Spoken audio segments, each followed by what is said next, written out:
What is up, fellow gaming enthusiasts? My name is Kevin, and welcome to Critical Overthinking, the Beyond Polygons podcast. This is just a stream of consciousness thing where I talk about myself and my life and everything that's been going on in this channel.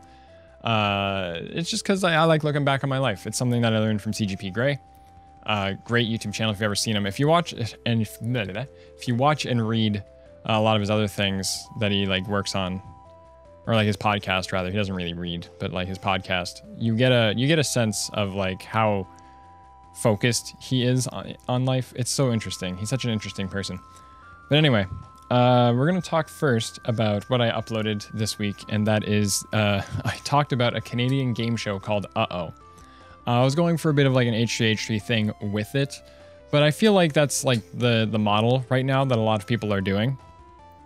A lot of people are working on that model of like, hey, let's talk about, you know, this thing that we found on the internet and maybe talk crap about it. A lot of people enjoy the ones that are politically fueled, or just like looking at trends and stuff. But like from a critical perspective, it's interesting because you see people like Drew Gooden talk about like Jake Paul, and you see Cody Ko talk about like the rap scene and like looking back on life, which is really cool. That's a channel shout out, by the way, to Cody Ko and the Tiny Meat Gang podcast. I'm realizing I'm kind of designing my podcast around what those guys do, and I think that's really cool. But the recent episode of the podcast, at least the one that's on YouTube, episode 33, really cool, really funny, had me laughing my butt off, and it's just because like I really related to it. But anyway, yeah. So the Uh-Oh game show I was talking about, I was going for this like H3H3 style of it. Yeah, you can tell I go on tangents, but yeah, the Uh-Oh game show that I was talking about. It was a really cool idea for a video, and it's something I want to do a lot. It's why I branded it as like Canadian things, because I feel like no one talks about stuff that was made in Canada in the same way that you see like animes from Japan. It's so cool, and like pizzas from Italy, even though like it isn't, and like pasta, and hey, it's Italia, hey, and it's like, you know, all those different things that people know countries for. And I feel like Canada, it's always just like, yeah, I know, maple syrup, whatever. Yeah, I know, maple syrup, blackberries. What else do they say? Oh man, I'm trying to think of what other things. Because hockey, Justin Bieber, you ruined music, man. And it's funny because in Canada we actually have a law, and a lot of countries have this actually. It's a patriotism act. And am I in focus, by the way? I hope I'm in focus. We're gonna live focus right now. Hang on, I didn't pull focus for this.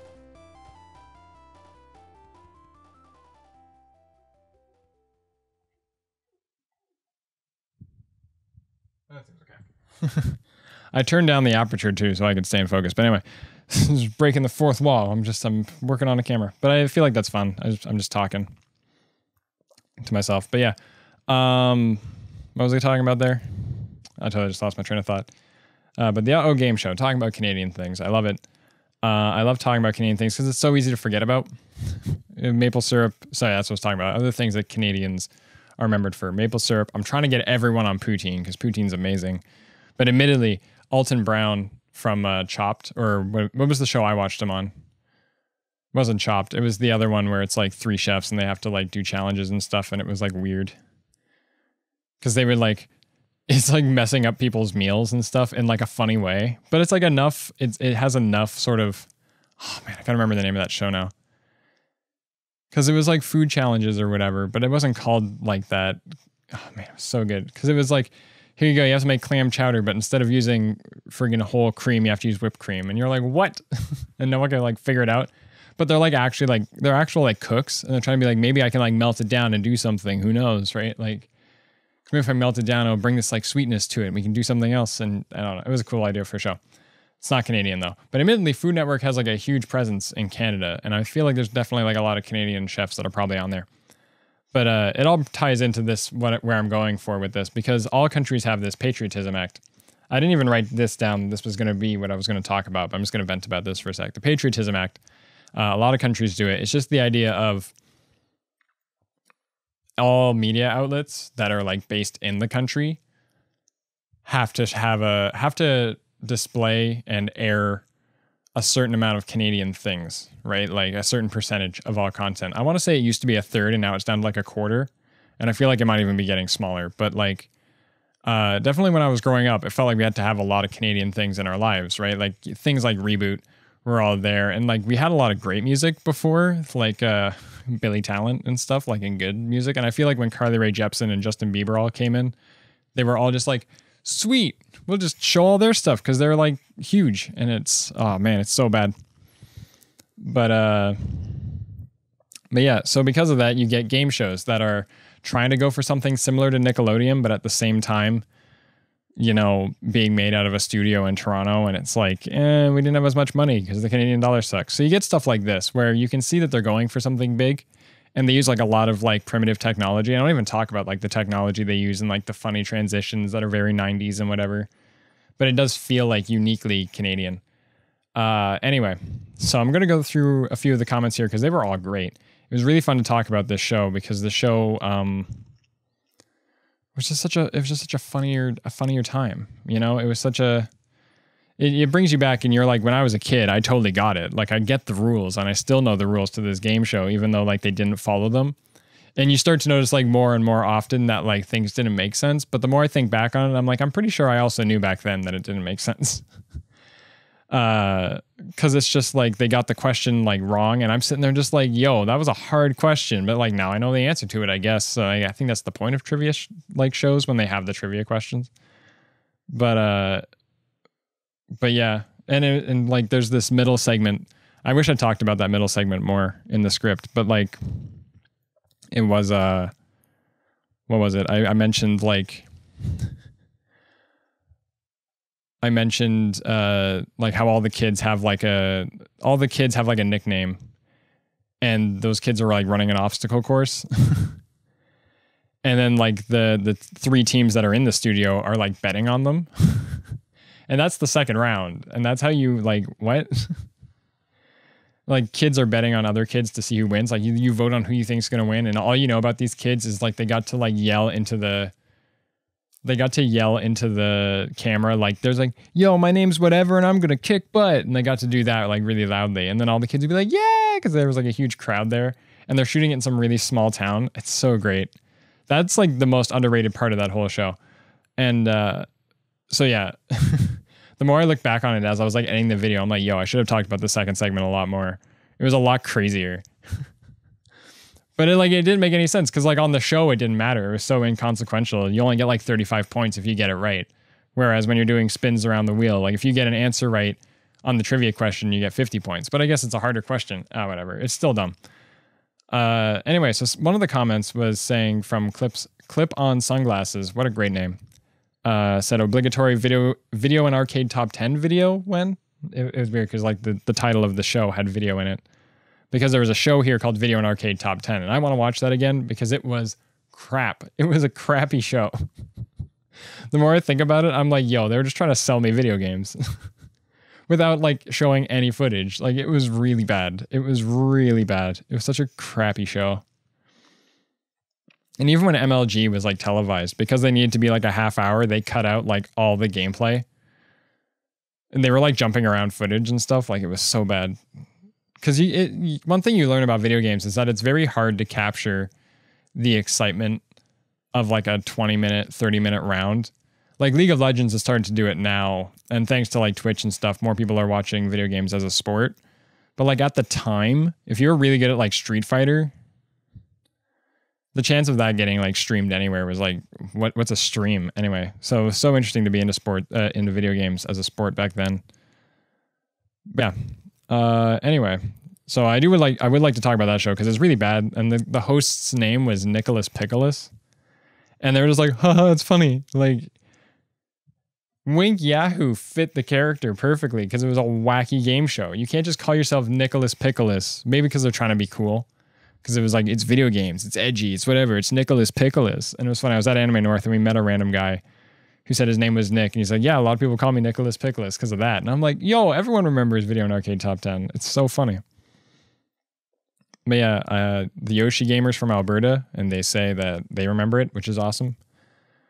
Monkey Scientist was talking about like how the character is called the Punisher. And like, I wonder how they like, one, the Punisher in Marvel is like really bad. And like, what's my time anyway? Oh, I haven't even checked the time. Anyway. The Punisher just like in the comics is like, he murders criminals. Like he's a vigilante justice character. And the Punisher in this just like bullies kids if they get questions wrong. Like, what? But they named it the Punisher, which is like, it's not even, I guess it's true. You get punished for like getting the question wrong. And the punishment is just like, here, let me pour some slime on your head. It's like clearly food coloring. But yeah, but then again, copyright law. And he also mentioned like copyright, which is interesting as well to talk about like copyright. I think it's just interesting because, sorry. I started reading other comments that distracted me. Yeah, the Punisher, Marvel Comics. I think it's different because in Canada, even like for James Bond, there was a weird rule break there. In Canada, because James Bond was based on films made in the UK, I think it was England, you had to go through them to get the rights to make a film. And if the studio is based out of America, they use their copyright law for like their copy of the footage, or it's like they have to use their own copyright laws towards somebody else's piece of work. And there's laws about when the person who created it dies, when does it become public domain, sort of thing. And I think that's interesting. It's just the idea of like, this is now part of history because it's been created. You're allowed to talk about it, and we're not going to sue you over it, sort of thing. Because it's kind of like you could make videos about the Civil War for years and your opinions on it and retell the story however you want. No one's going to chase you down for the friggin' copyright. It's things like that, right? How old does a thing have to be? And in Canada and the US, it's actually different. So when James Bond's copyright laws ended here before they ended in the States. I don't think it's ended now. But it's a whole thing. It's an interesting world. And I think like we have to buy the rights to, you have to buy the rights to the production house no matter where it's from. But I think if you're in a market that doesn't formally compete with where it is, you can totally get away with it, right? Because the people who are upset about Marvel as a brand are American. They're worried about how America receives their product. But if that specific product isn't being shipped around Canada, like I'm guessing it's more like in Canada, we only had the comic books, but like TV shows saying Marvel characters weren't like, we're safe, sort of thing. Cause TV shows isn't even the same market or something like that. Who knows?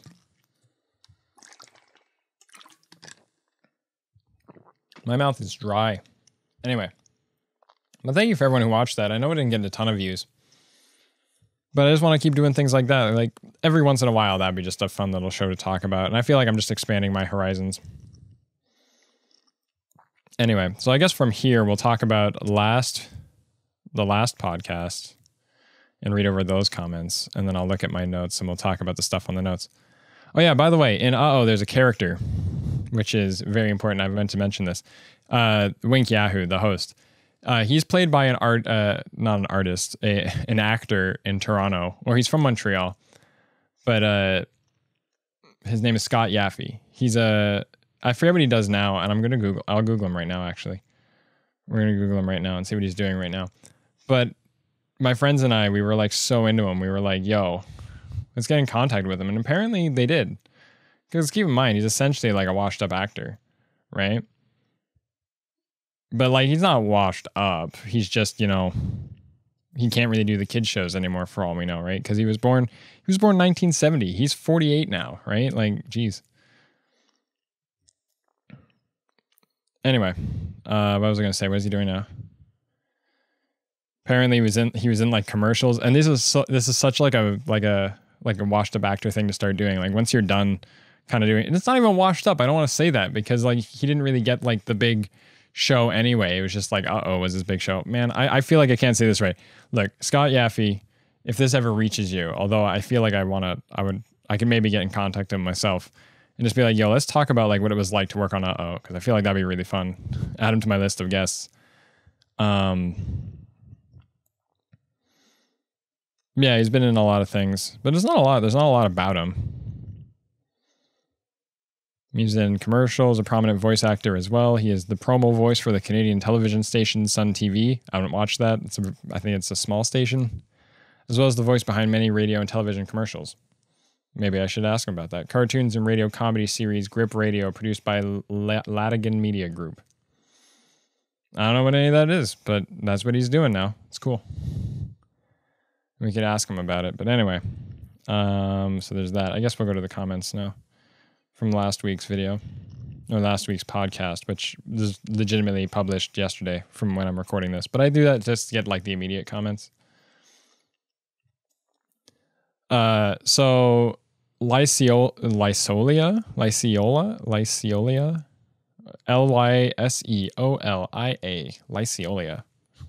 It's a cool name.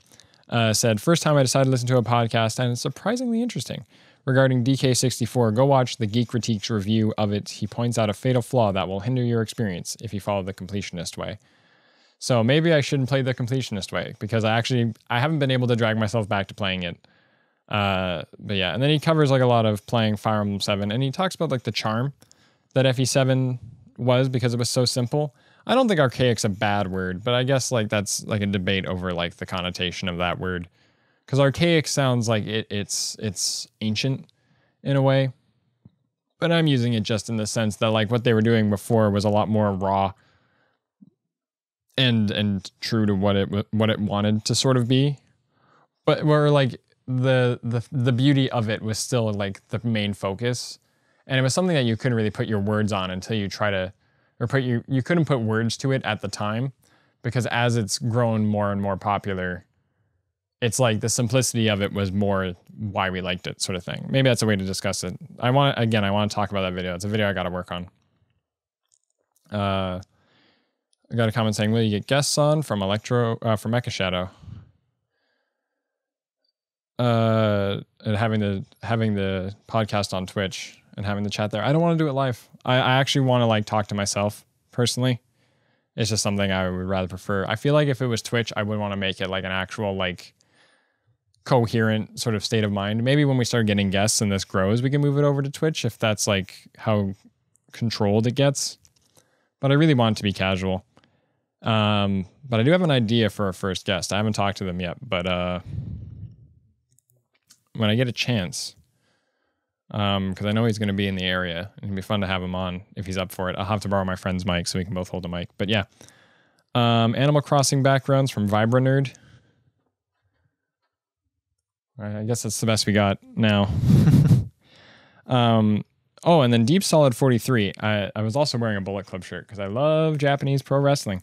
I got a comment from Deep Solid 43 saying, where do you watch Japanese pro wrestling? I'm kind of interested. NewJapanWorld.com, NJPWWorld.com. It's in Japanese, but they do have an English translation. You can do it all through there. It's way easier than signing up for the WWE Network. You just like sign into it like it's Netflix. And you actually pay out of PayPal in yen, which to me is just kind of like, you know what? I really feel like I'm not supporting an American company, and that makes me really happy. Because when it's converting it to US dollars, it's like it doesn't even matter where their base head office is, because like I feel like you're still tied to like how the US, like how well the US market is doing.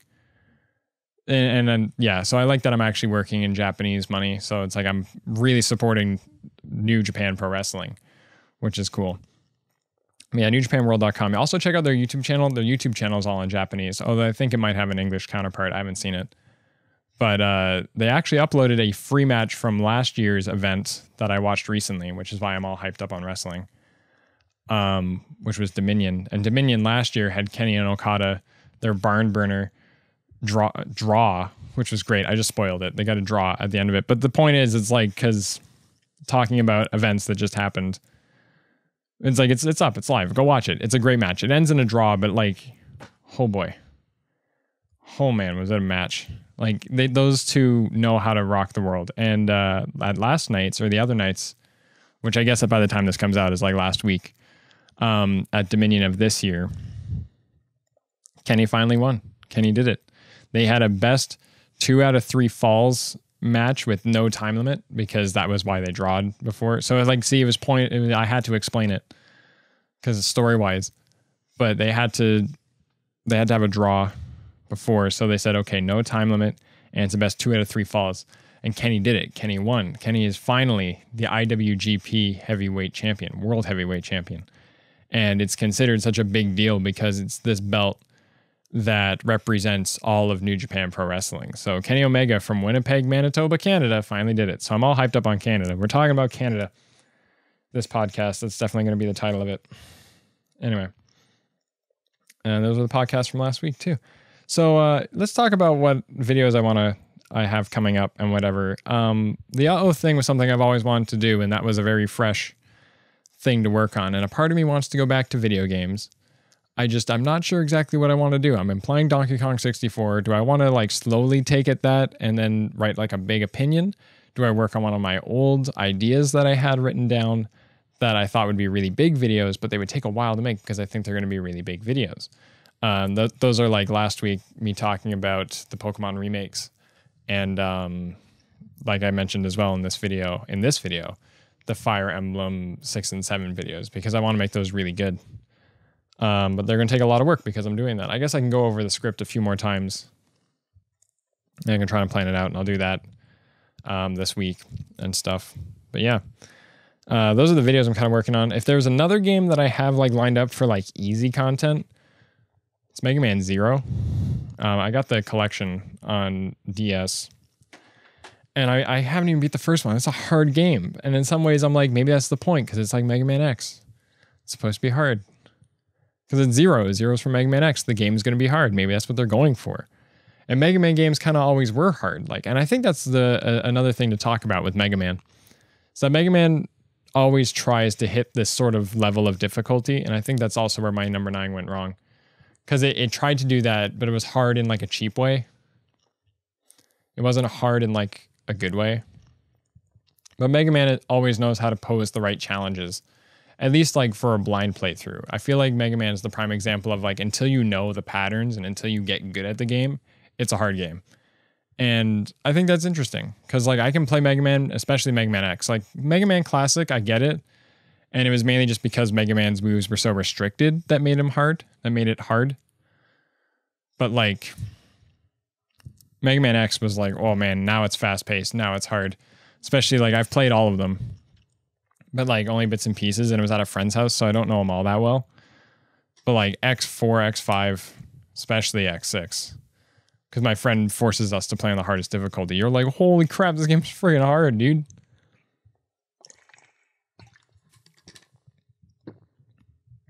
It's like 3-hit deaths, and my friend is all like, yo, we got to get all the upgrades because it'll make things easier. And you're like, damn it, you're right. I got to get all the upgrades. Yeah, it's such a cool game. But yeah, so I kind of want to talk about Mega Man Zero. I haven't talked about Mega Man a lot on this channel. I did Battle Network like way, way back. And I was actually slowly going through the process of beating all the Mega Man Battle Network games again. The hardest thing about playing through Mega Man Battle Network is that the moment you finish one, starting a new one sucks.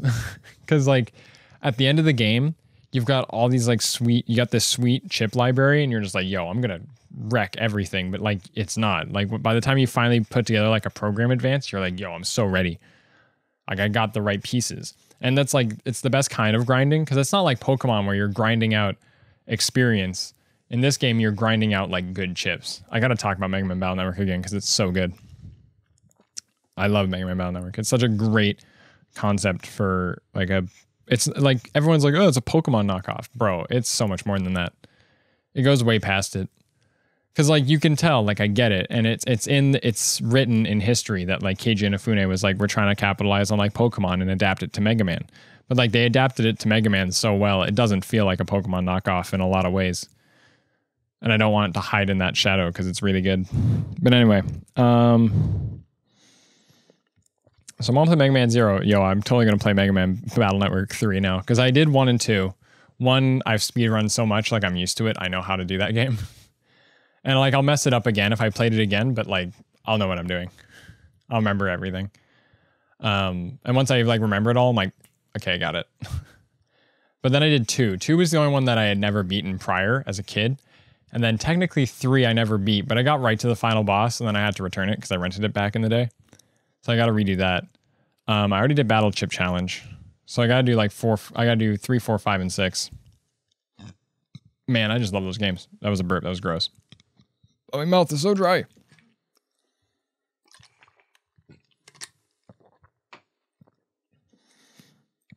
been a long day at work.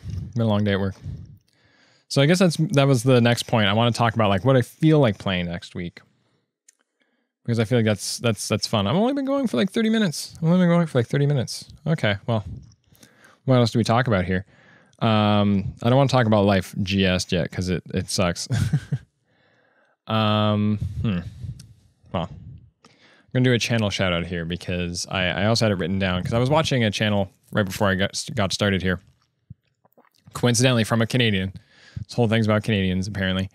We're watching Cody Ko on YouTube because he's from Alberta, Canada, from Calgary, which the more I keep thinking about it, I think I got to move out to Alberta. I really like how, because Toronto to me is like too much. You know what I mean? I look at Toronto and I'm just like, it's the city, but like, I could never live in that city. But I feel like being able to live in a city means just like you're in a city where like everyone kind of gets you sort of thing. And I feel like Calgary's the right kind of city where it's like you can live in the suburban areas, but you still consider yourself part of the city. Because in reality, a drive into the city ain't that far, right? And it's things like that I kind of want. I went there last year to see a friend, and it was really cool. It was such a great city. Like I don't know what it was. There's something about being in this whole new environment and just being there just to be there. Because I didn't do like touristy things or whatever. That's obviously not why you do that, especially when you're in your own damn country. But just enjoying the country or just enjoying the city for what it is. We went to this burger place that I saw on the Food Network, which was like, that's like always my dream in life. If that place has ever been, if a place has been featured on the Food Network, I'm like, I gotta go there. It must be like somewhat good. Right? Like not a lot of things get mentioned on the Food Network that are like regular old fast food sort of thing, right? And usually, if anything, they're always talking about like, this is our mix up on the Big Mac because we wanted to make this thing that was like really cool and different. And everyone's like, yo, it was great. Like Diners, Drive-Ins, and Dives. Part of the reason why that show was great to me was because I was seeing stuff all over the world or all over the country. It was America. He did some shows in Toronto because Toronto's like huge. A lot of people forget that Toronto's like the third largest city in North America. Or it's like, it's really close between like Toronto, Houston, and Chicago, I think. Like they're all really close in size. Because something I learned ever since I've been traveling down to the States is more, I was talking about Cody Ko, now I'm just talking about all over. But one thing I've learned about going all over the States is there's a lot of cities that are like, they're the city. They're not big, you go to like, I've been through Baltimore, Maryland. I've been to Washington, D.C., right? Washington, D.C. has, and not just for MagFest, we went to the Pokemon World Championships when I was there one year. And that stuff to me is like, it's the city, but like, there's this whole different environment there.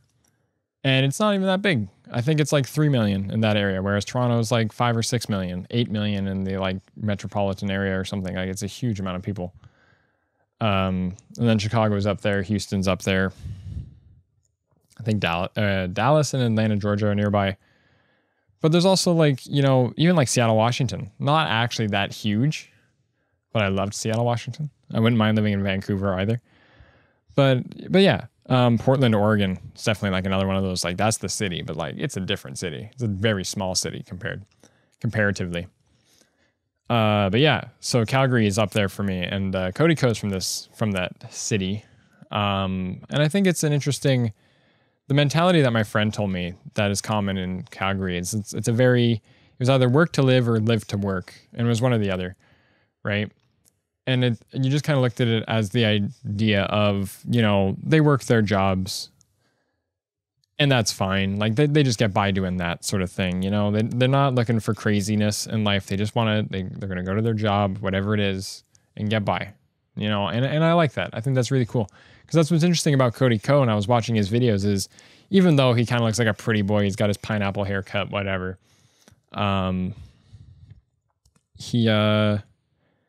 You can tell him and Noel, which run the Tiny Meat Gang podcast, are kind of just, especially with like the conversations they have, they're just normal dudes. They just happen to have found like some sort of following on the internet through like Vine and things like that,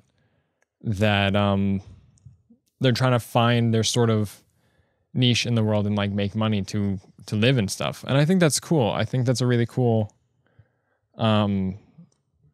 side that I really agree with, and something that I kind of relate with. I'm in that same situation in a lot of ways, just in terms of how they like discuss things, right? Because I've had to work, you know, a part-time job to get by because I'm not popular on the internet, but they talk about it as this sort of like, we're still figuring it out and like how to make money. And they're doing Patreon, which is part of why I want to do Patreon on here.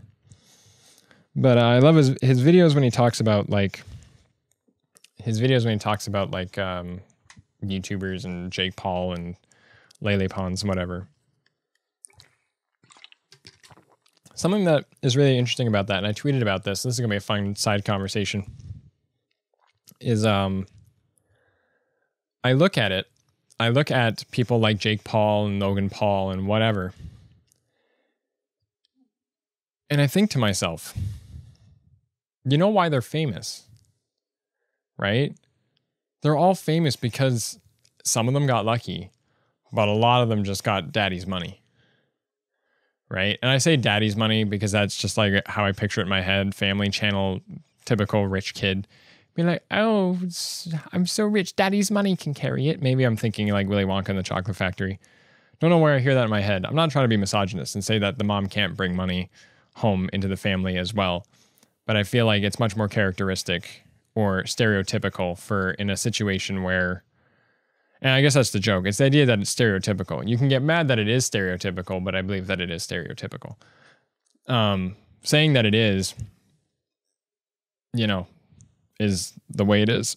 But anyway, it's always like the man makes all the money. And I guess it's because that mentality, which is also wrong, is generally reflected in the rich. And that's very interesting, right? There's definitely rich women out there that are fighting, you know, for women's rights and stuff. I'm not trying to deny that. We're going down a rabbit hole here. But yeah, the thing I noticed about like those rich kids is like they're all getting it from their parents who are like famous or not, they're not even famous. They just make money through like some business corporation that they work for, right? Especially since some of them are like business corporations that are so large, no one knows what the heck they are. Like this is like parent companies of parent companies. Right? Sure, there's brands underneath them all, but like this is like P&G Group level. Like who are these guys? Right? Like Jake Paul got an in at Disney, right? So he knows all those people there because he did do like Disney stuff. But like, I feel like that's the thing with a lot of them. You look at like Paris Hilton and stuff, Kim Kardashian. Again, it's just this idea of like people are famous. People are so famous just because they're rich, sort of thing, and they can. And it's always been a part of life that just being rich can bring you more income, right? Being rich can be flaunted for people's enjoyment, which is insane to think about, right? And I feel like because we can all look at it and be like, yo, that stuff's messed up. I think that's why we've kind of gained this sort of mentality towards like hating the media and stuff, because they push Jake Paul and all them as like just completely wrong. And the media does argue against them, right? The media does say all the time, like, look at what they're doing. Like that video of Jake Paul being like, oh, like we're messing up stuff at this house, and they're like setting things on fire and throwing it into a pool and stuff, and like just causing a ruckus. And people are like, yo, what's going on? And he's just like, yo, we're just throwing parties, man. It's like, I can't stop Team 10, you know, Jake Paul Army, whatever. And just then dabbed on TV. Just, oh man. It was so bad. It's so bad. But like the reason why they're famous is like the same reasons Paris Hilton and all them are famous. It's just because they're rich. Like Paris Hilton's from Hilton Hotels, right? Like that's the reason why she's famous, because she has a lot of money and she like forced herself into being famous. Like it's so messed up. Everything about it, it's so bad. And it's always continuing. It's always been around. And I think that's it. I'm not saying it's beautiful, but it's interesting chaos that it causes.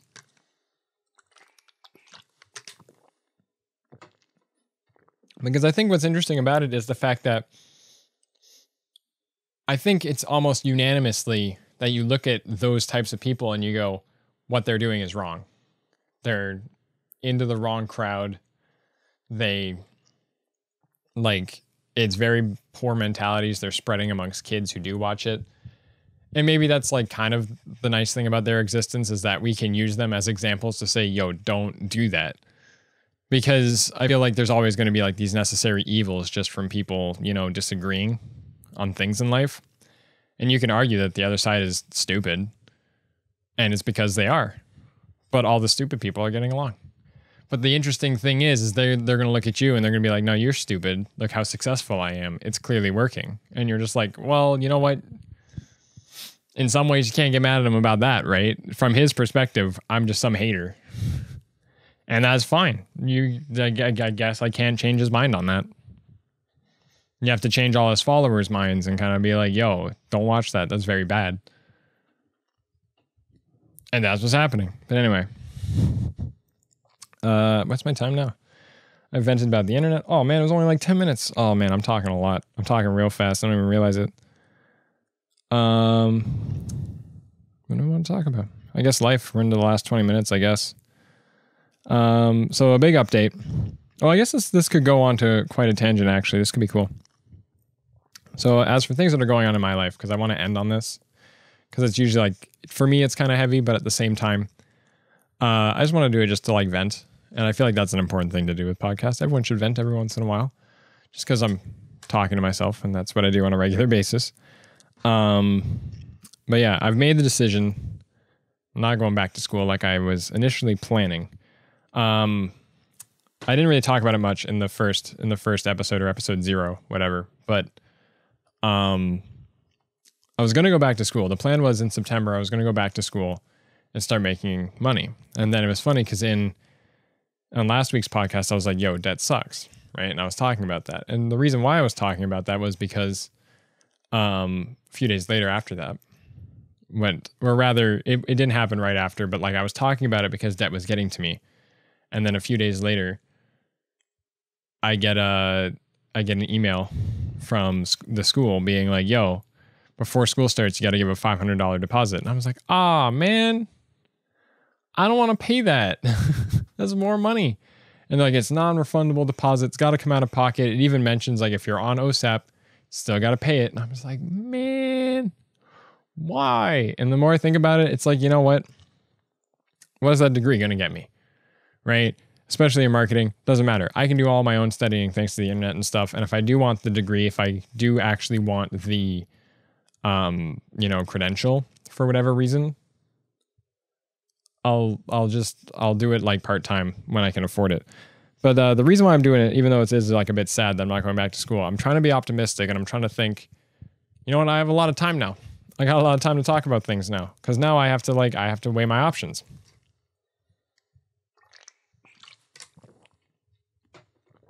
I forgot I'm standing so close to the green screen. But I want to talk about all my options and things I can do. And options are things like I can keep doing YouTube, and it's something I always want to do. In terms of work, I'm going to have to tell work, hey, can I work full-time and get benefits so like I can like not have to pay out of pocket if I hurt myself? Right? Although in Canada, everyone says like, oh, it's free healthcare. The idea is you get the bare minimum of healthcare. But if you're willing to spend money, you can get the fancy stuff, right? If your arm breaks and you're a kid, by law, they still got to put a cast on it and take you back to school and be like, there you go, you're in a cast.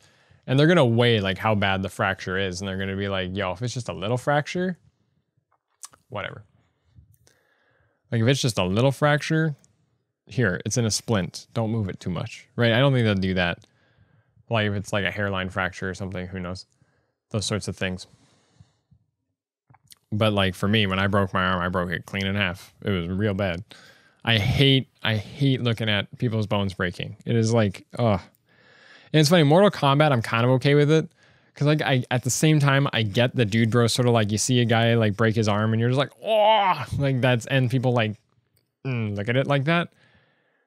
And once it happens to you, like people who have had it happen to them, they still think about it and they're still just like, oh man, that must have hurt. But maybe like in some ways, like that's a term of sort of looking at pain and just being like, that really must have hurt. I'm like, he did it, so I didn't have to because I can see it and do it. But at the same time, guys are like, I think the idea is to just live your life to the fullest. And if like you get hurt, you know, it's a reminder that you're not indestructible.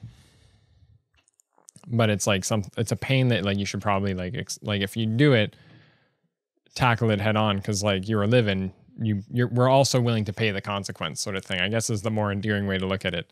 We're also willing to pay the consequence if it happens. And people who are really thrill seekers and actually like gonna die, those guys, you know, maybe they've somehow like, you know what, if I die, it's my time, sort of thing. Maybe that's their way of looking at it. That's another dark conversation we'll try to avoid. But but yeah, so opens up my options. I can work on YouTube a little bit more, which I thought would be fun. One of the reasons why I wanted to get a degree was because a lot of the exchange programs with Japan are they require like a degree of any kind, they say. And that's like the big top ones. But there are a lot of other options that just kind of ask you to get this certain certificate called an ESL certificate. And you don't need a degree to get those. An ESL certificate is just, I'm allowed to teach English as a second language. And that's interesting because it's just like the bare level of English. And I think what it's not because it's the bare level of English, it's the conceptual side of English, right? We're willing to teach you English so that you can understand how to converse with people, because that is like the core mechanic, because they're already smart enough to speak their own language usually, right? They've already began learning their own language. So learning English as a second language, it's different because like when you're a kid, it's done to like help people immigrate. But when you're going to that country, they're just like, we're smart and we know how to speak Japanese, a lot of them, right? But we got to learn English for this, that, or the other thing. I'm going to America for like a business trip or whatever. I'm going to teach you how to speak English.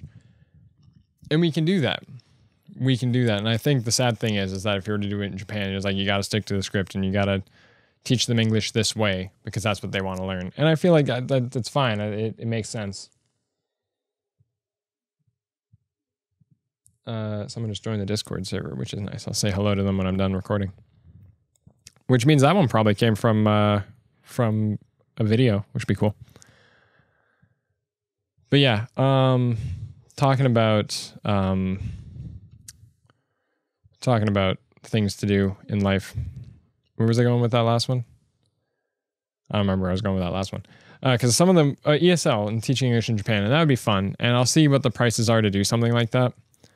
Because at the same time, maybe I should just like visit Japan first and really make sure like I want to experience that country. Because living there would be a big thing. And at the same time, everyone who's done it to teach English there had never visited before. I watch Chris Broad on YouTube as well. Abroad in Japan is the name of the channel. And I think it's really funny. It's the perfect British name, believe it or not, because abroad is a name for like a person, right? It's like it's abroad. It's abroad in Japan, right? It's a great, oh man, I just nailed that accent, dude. It's abroad in Japan. I can do British because my mom's from England and she doesn't have the accent anymore. But the more I think about it, I'm like, yo, my grandma totally has one. She always said water and all that. And I was always used to that, right? And she'd call me love. And it's bloody weird. And they're all South Londoners, so it comes off really posh. And I get a posh British. I can't do Scottish. I feel like I'm overdoing it. And then I just found more of like a posh one, you know? I just want to kind of be in that middle. Yeah, see, if you don't pronounce the D and you don't hit the hard letters like that, that's when it starts to turn into something like this, lad. What yup, mate? What? I don't even know if that's what kind of British that is. I can kind of do a posh Londoner. But yeah, anyway, abroad in Japan, there's this British dude in Japan, and he did it to teach English, and I think he slowly found this like sort of audience discussing it. He went viral because he did a video because there was that nuclear strike in Japan, whatever. It didn't hit Japan, or like they shot a missile. It was like a test missile, and the actual J alert went off. The actual like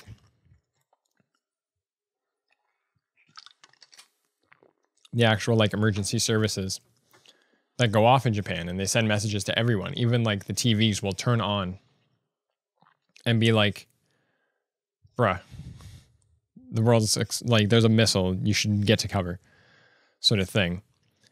And they're used to that. Like they have that. And what's funny is his video was super like, man, don't wake me up. It's been going on for like an hour. This is dumb. I'm sleeping.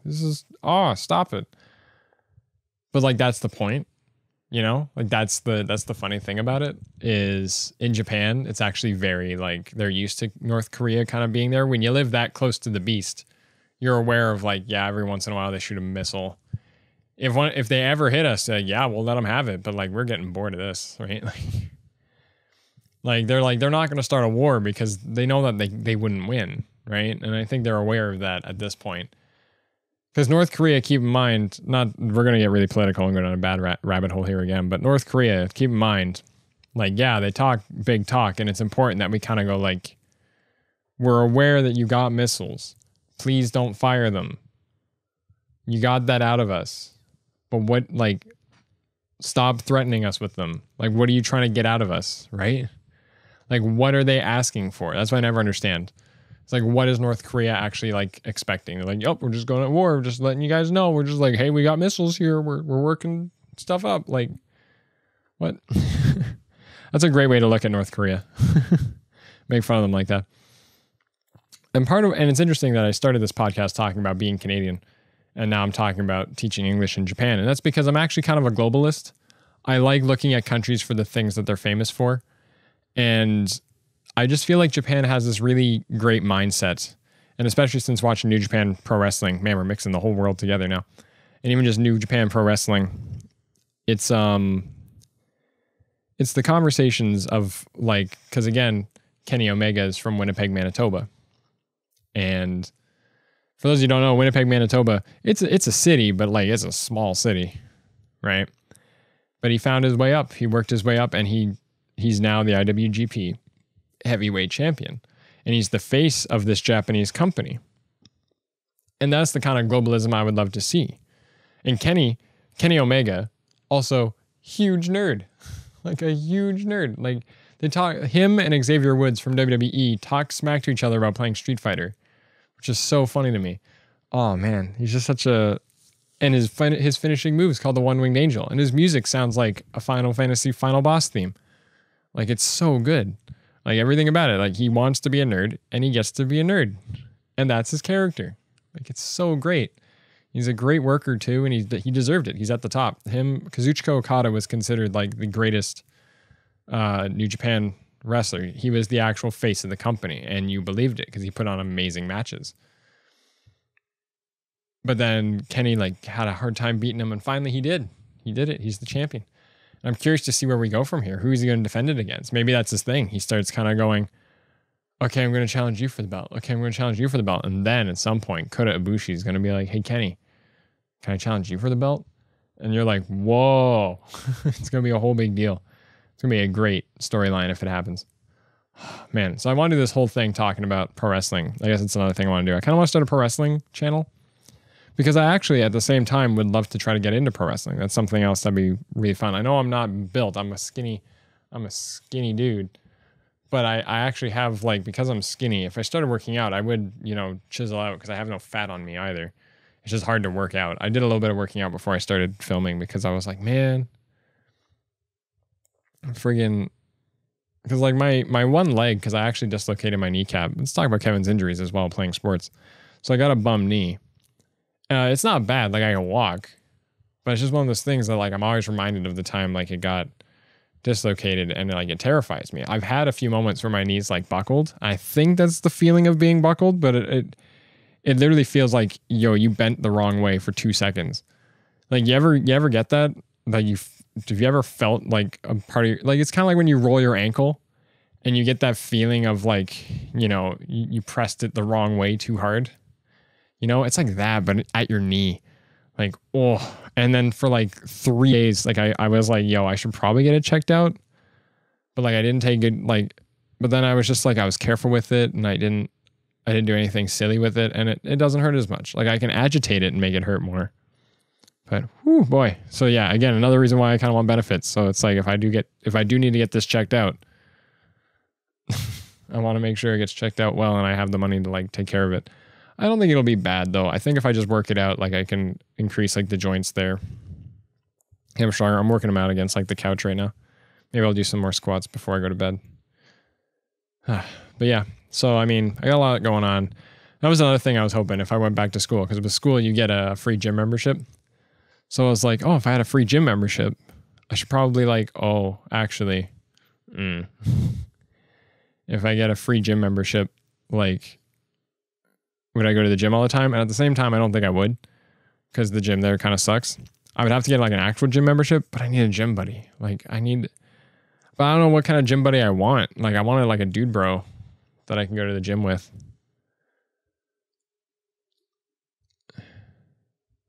But at the same time, like I would be the kind of guy who would like almost want a personal trainer.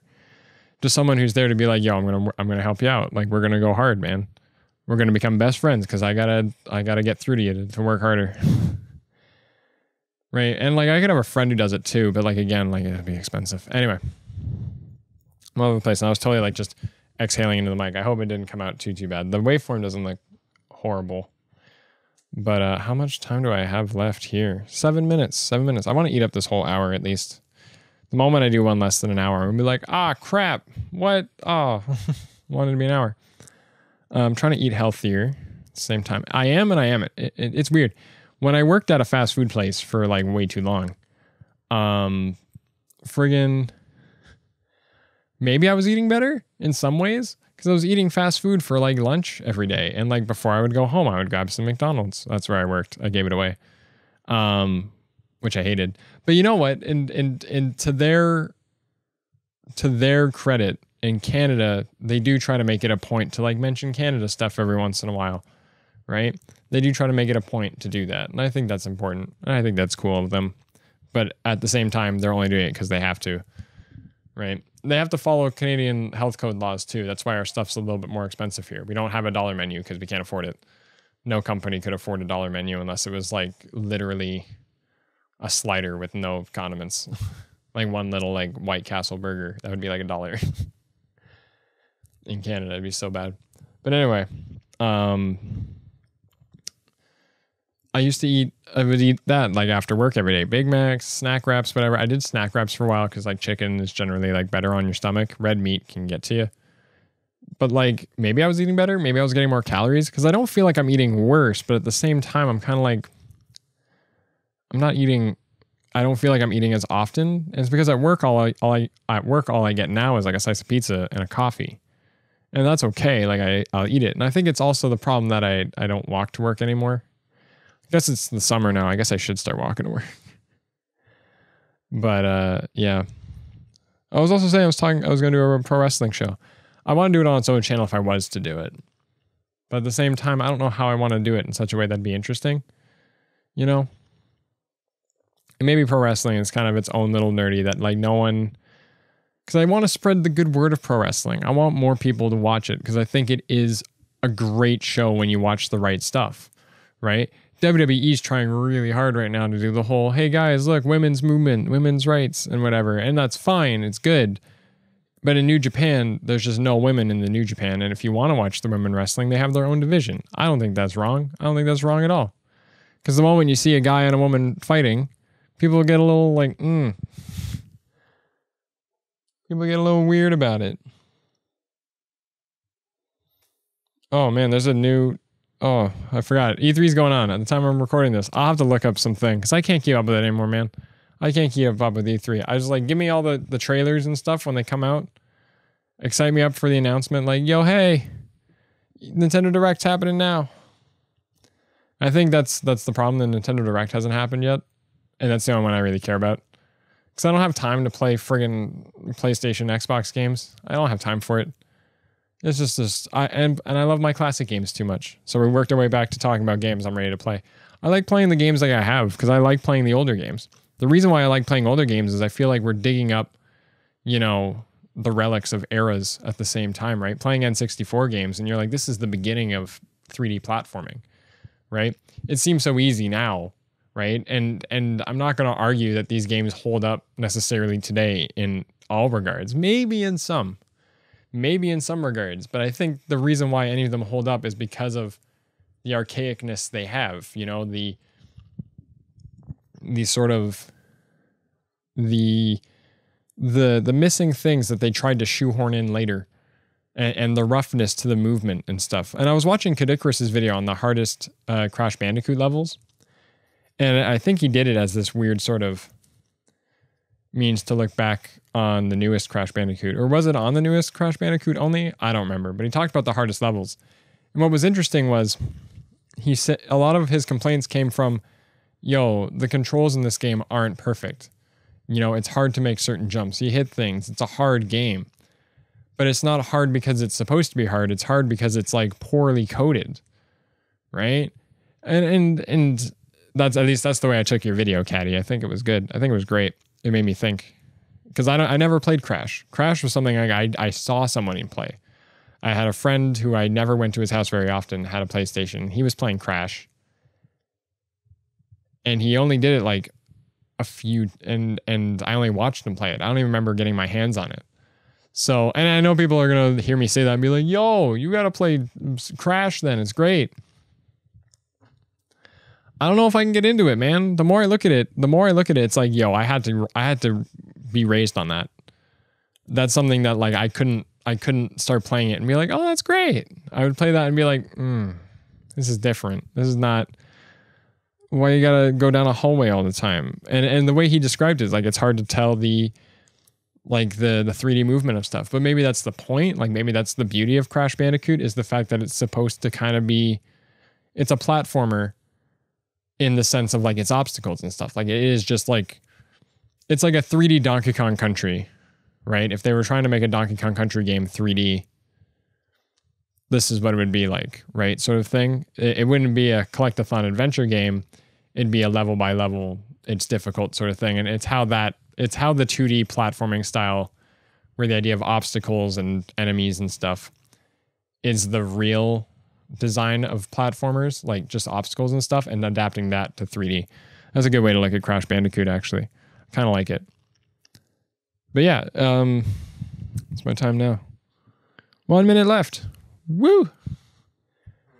But yeah, I think that's fun to talk about. It's fun to look at those games and think about. I wasn't raised on Crash. I guess that's all I was trying to say there. But yeah, in terms of eating, I wish I had. I mean, like I eat popcorn for snacks. I come home, I make ramen.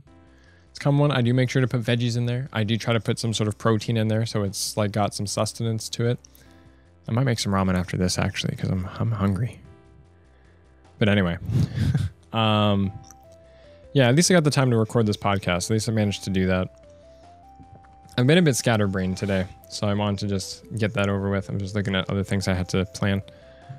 So I was going to do something else. I was going to record that wrestling show, but I don't know. I still have to like figure out what the whole like design of that show is. And maybe I should just focus on this. I don't know. I'm thinking about a whole bunch of different things. But anyway, I guess I'll just end it there. So thank you all so much for tuning in to the Overthinking Podcast, episode 2.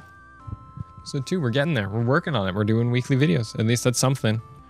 At least that's something. And I'm glad like I'm managing to stay a week ahead of it. And I'm not doing a lot of editing on them. But something I just want to do just to kind of like go over my thoughts. There's still a bit of gaming in here.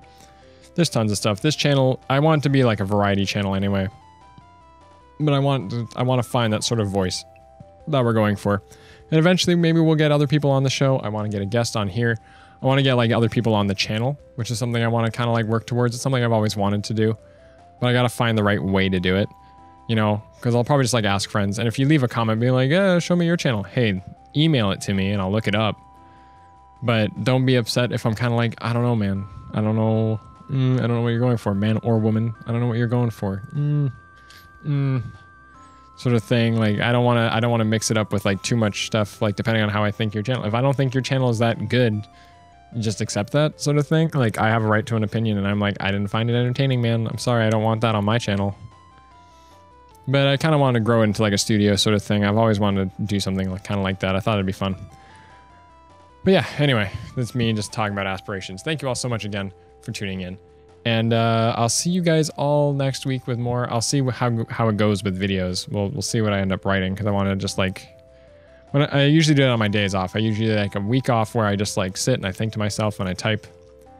And then the next week I make that video. And I think that'll be fun. But anyway, I'll talk to you guys all later. Thank you all so much for watching. Yeah, bye.